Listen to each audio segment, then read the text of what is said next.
Hello everyone, আসসালামু আলাইকুম। Welcome to Nasima's kitchen. আজকে আপনাদের সাথে শেয়ার করছি মসুর ডালের কাবাবের রেসিপি।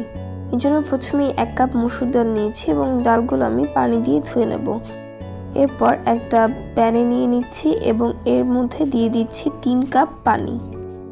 এরপর এতে অ্যাড করছি স্বাদমতো লবণ।